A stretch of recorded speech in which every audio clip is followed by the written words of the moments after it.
Hello everyone. I hope you all are doing great.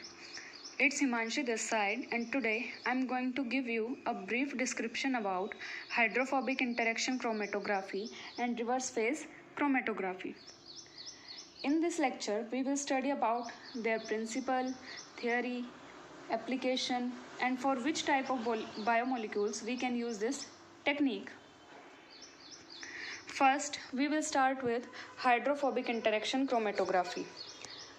This type of chromatography separates molecules on the basis of their hydrophobicity. It is useful technique for purifying proteins while maintaining biological activity due to use of conditions and matrices that operates under less denaturing conditions. HIC is a powerful technique for separation and purification of biomolecules. This technique was initially termed as salting out. HIC is widely used for protein purification, isolating protein complexes, and studying protein folding and unfolding. Sample molecules, that is protein containing hydrophobic and hydrophilic regions, are applied to an HIC column in high salt buffer. The salt in buffer reduces the solvation of sample solutes. As solvation decreases, hydrophobic regions that become exposed are absorbed by the media. The more hydrophobic the molecule, the less is needed to promote binding. Usually, a decreasing salt gradient is used to elute samples from the column in order to increasing hydrophobicity. Sample elution may also be assisted by the addition of mild organic modifiers or detergents to the elution buffer. Purpose. For which purpose we can use this technique? First, downstreaming purification, separation of biomolecules, exploits differences in hydrophobicity, number of hydrophobic amino acids, distribution of these amino acids. Let's move on to this principle. Principle for protein absorption to HIC media is complementary to ion exchange and size exclusion chromatography. Sample molecules containing hydrophobic and hydrophilic regions are applied to an HIC column in a high salt buffer. This salt in the buffer reduces the solvation of sample solutions. As the solvation decreases, hydrophobic regions that become exposed are absorbed by the media. The more hydrophobic the molecule, the less salt is needed to promote binding. Usually, a decreasing salt gradient is used to elute sample from the column in order to increasing hydrophobicity. And this general concept is shown in this figure. Next, start with hydrophobic interaction. Our next topic is hydrophobic interaction chromatography theory. Salting out and hydrophobic interaction, thermodynamic theory, surface tension, and van der Waals forces. First, we will start with salting out and HIC. Precipitation by salting out and HIC based on same phenomena. In HIC, hydrophobic interaction happens at much lower salting concentration than that happen in precipitation, that is salting out. In addition of the lower amount of salt to the protein solution results in the displacement of bounded water molecules with an increase in protein solubility. This effect is called salting in. Precipitation by salting out and HIC based on the same phenomena. In the presence of more amount of salt, water molecules shielding protein side chains are displaced completely with an exposure of hydrophobic patches on protein surfaces to induce protein precipitation or decrease in protein solubility. This effect is called salting out. The phenomena of salting out is modulated so that addition of salt induces exposure of hydrophobic patches on protein but does not cause precipitation or aggregation. This exposure of hydrophobic patches facilitates the binding of protein to the non-polar ligand attached to the matrix.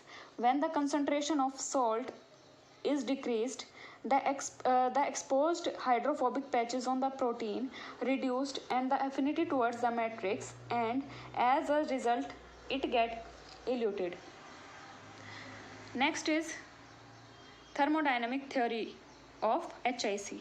Thermodynamic theory of HIC directly relates to Gibbs free energy equation, that is del G equal to del H minus T del S. Del G is Gibbs free energy change, del H is change in enthalpy or heat, T is temperature in Kelvin, S is change in disorder, del S is change in disorder or randomness. When a hydrophobe is immersed in water, it will be surrounded by water molecules. An ordered shell of water molecule will be formed around the hydrophobe. When salt is added, the water molecule forms hydrogen bonding with salt, causing the disruption of water shells. When protein is introduced in such system, to minimize entropy, hydrophobic region of the protein are forced to merge to the hydrophobe of HIC media. In 1977, a scientist used thermodynamic theory for explaining hydrophobic interaction. He proposed that before binding of protein to ligand, water molecules attached to hydrophobic regions of both ligand and protein are ordered. Ordered structure of water molecules result in lower entropy. During binding of protein to ligand, the ordered water molecule at these sites are displaced, and when these water molecules are surrounding place, these will be disordered. The net ratio of binding of protein to the ligand will be on entropy, and entropy of system will be decreased. Next is surface tension, van der Waals forces. A third theory suggests that van der Waals forces are responsible for hydrophobic interaction in HIC. This is supported by the fact that these forces should be increased as the order of water increases in the presence of salt.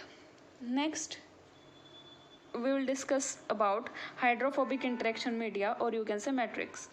In HIC, media is described on the basis of ligand, ligand density, and available capacity. It is the actual amount of protein that can bind to media. If flow rate is induced in the defined conditions, then it is called as dynamic binding capacity. Types of base matrix. Important to take note that selectivity will not be exactly the same even with the same type of ligand if the base matrix is different.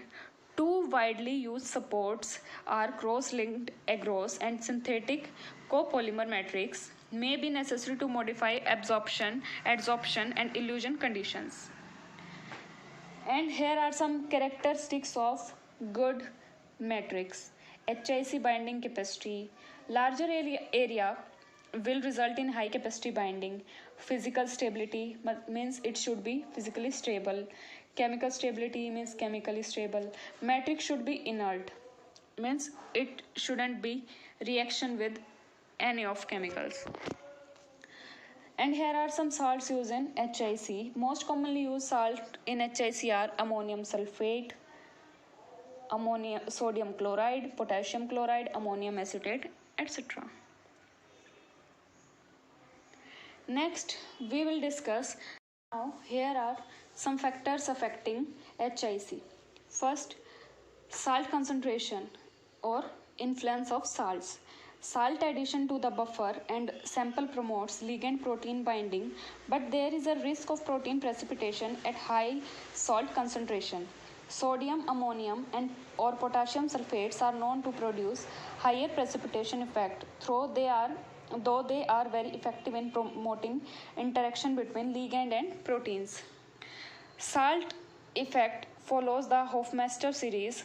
Hydrophobic interaction increase at increasing salt concentration, and this is the series given on the basis of anion and cation. Next is pH. The mobile phase used in HIC commonly have a neutral pH range of 5 to 7. The effect of pH on protein medium interaction varies from protein to protein. Generally, the hydrophobic interaction between media and protein decreases with increase in pH as the protein charge tend to increase. Next is HIC ligands. The type of ligand used determines the adsorption behavior of protein. Example, straight chain alkyl ligand is hydrophobic, while aryl ligand shows both aromatic and hydrophobic interaction. Ligand attachment to the matrix in HIC is done through glycidyl ether. And these are some examples, that is butyl, octyl and phenyl. Next is temperature. There is a direct and positive correlation between temperature and affinity of hydrophobic interaction. High temperature also influences the structure and solubility of proteins. Temperature is seldom used to modulate illusion of molecules in HIC. There are also some factors like matrix and degree of substitution for the HIC. Next is, and these are the application of HIC. Here are some application, that is HIC in combination with ammonium sulfate precipitation, HIC in combination with ion exchange chromatography, HIC in combination with gel filtration as single step purification technique. Other HIC application area with research and laboratory. HIC using phenyl, saffrose Cl4b has been used for exchange of protein bounded detergents. Preparative large scale application, purification of monoclonal antibody for clinical studies of passive immunotherapy of HIV-1, purification of recombinant human epidermal growth factor, that is EGF for yeast, purification of monoclonal antibody for in vitro diagnostic use, purification of recombinant pseudomonas exotoxins produced in E. coli. Overall, it is very useful technique for MAB purification, mainly used in the third step as a complementary technique to protein A and IEC, that is in vivo. HIC can be used in both binding and removal mode, can be useful alternative to SEC for aggregate removal. HIC is also very useful for purification of antibodies in two-step technique, non-protein A for in vitro applications. Our next topic is reversed phase chromatography. Reversed phase chromatography, also called RCP, include any chromatographic method that uses a hydrophobic stationary phase. RPC refers to liquid rather than gas chromatography.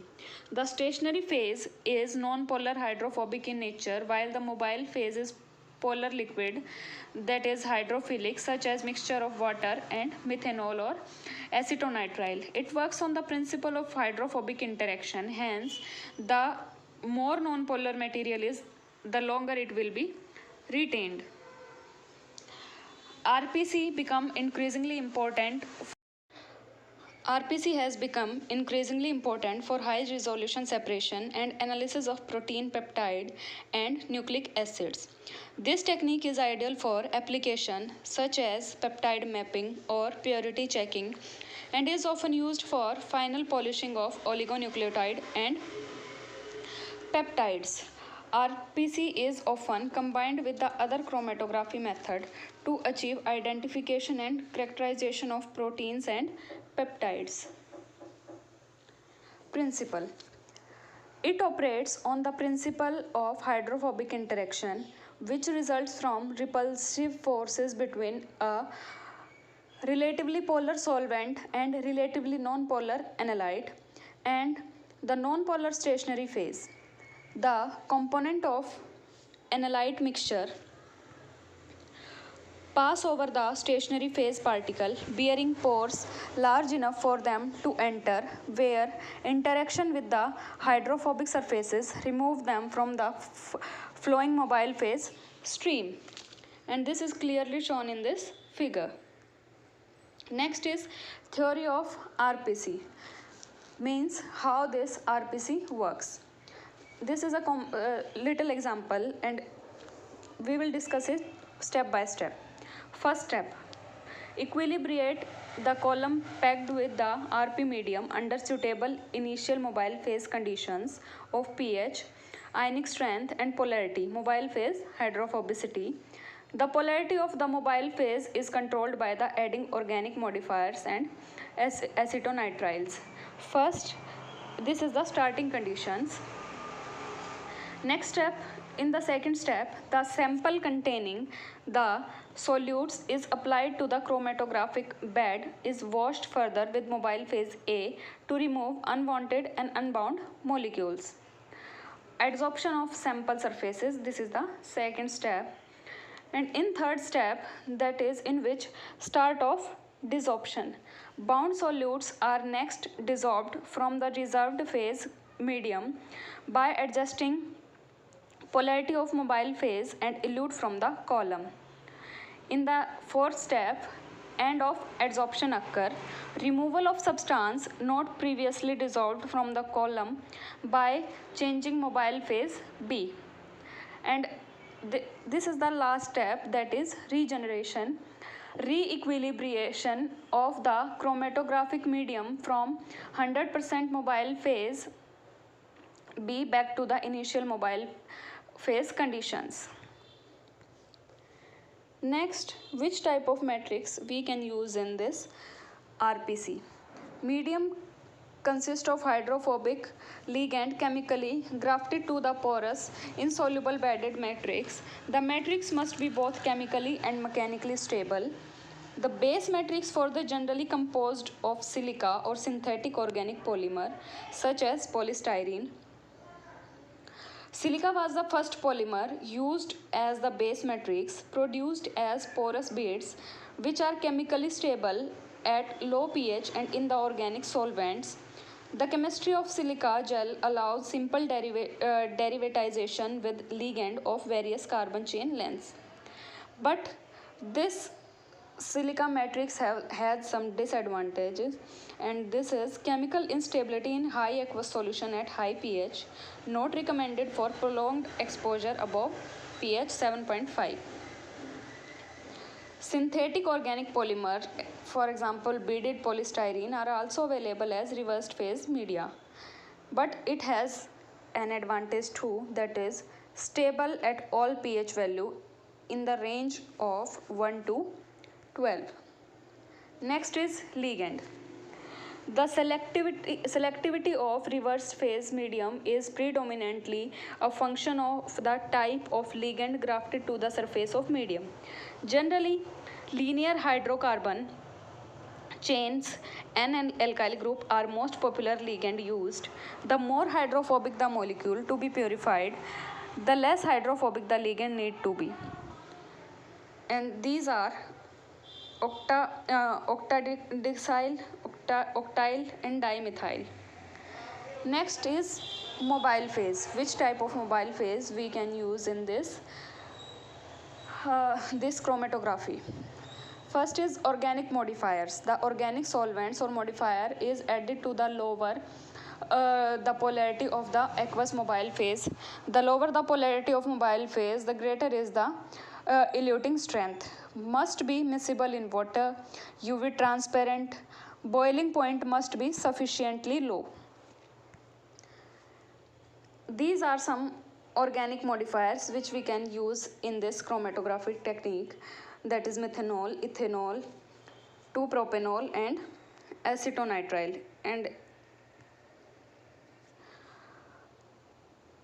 3 water miscible solvents, methanol, acetonitrile and tetrahydrofuran, differ considerably in selectivity properties and are also acceptable in terms of UV absorbance and viscosity, and therefore are most commonly used organic solvent for reversed phase separations.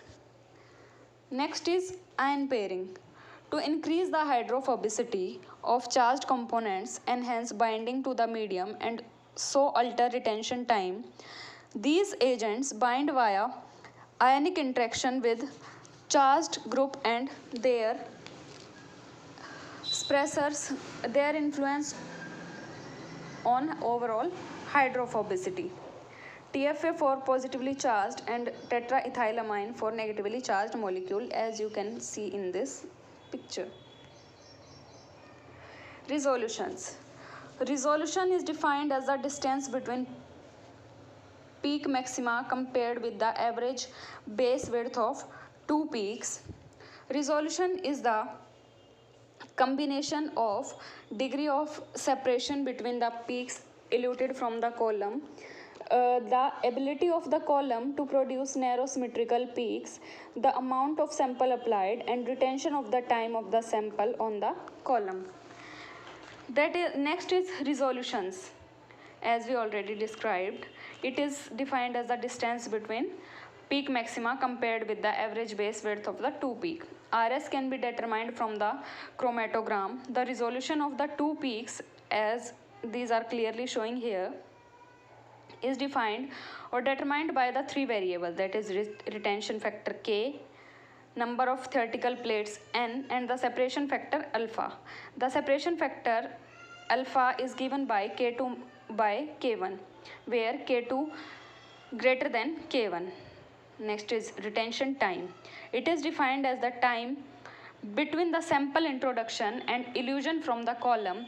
The retention time can be increased by adding more polar solvents or water and decreased by the addition of organic solvent. In these peaks, the resolution can be described by the equation for two closely eluting components. The resolution of two peaks can be improved by increasing A, N, or K. And here are some terms to understand, as we already discussed, that is retention factor K. At any given time during the migration through the system, there is a distribution of molecules of each components between the two phases. K is equal to Ns by Nm is called the retention factor. Next is efficiency, denoted by N. The efficiency of pegged column is expressed by the number of theoretical phases N. The greater the number of theoretical plates a column has, the greater its efficiency and resolution. Next is selectivity. Good selectivity is the degree of separation between peaks. It is an important factor determining resolution and depends largely on the nature of a RPC medium, the nature and composition of the eluent, and the gradient used for elution. The selectivity of two peaks is given by alpha K2 by K1 is equal to V2 minus V alpha by V1 minus V node. Overall, alpha is equal to V2 by V1. Selectivity is the degree of separation between two peaks. Efficiency, as we already discussed. Binding capacity of the RPC medium is quantitative measurement of its ability to bind sample component under defined static condition. The dynamic binding capacity is the measure of available binding capacity at a specific flow rate. Porosity is the crucial factor determining the binding capacity. And lastly, the applications of reversed phase chromatography. Reverse phase chromatography have different applications, such as process purification, isolation of active biomolecules, analytical separation of drugs and metabolites, as well as extraction of various contaminants in the environmental samples. Now, lastly, we will discuss one thing, that is how does reverse phase chromatography is differ from hydrophobic interaction chromatography. Reverse phase chromatography also separates protein and peptides on the basis of hydrophobicity. Compared with the HIC resin, the surface or ligand of RPC resin are usually more hydrophobic. This leads to stronger interaction that, for successful elution, must be reversed using non-polar organic solvent such as acetonitrile or methanol. As many proteins are denatured by the organic solvents, RPC is not generally recommended for protein purification. Instead of RPC, well suited for applications such as peptide mapping or purity checking. Thank you. Hope you will like the lecture.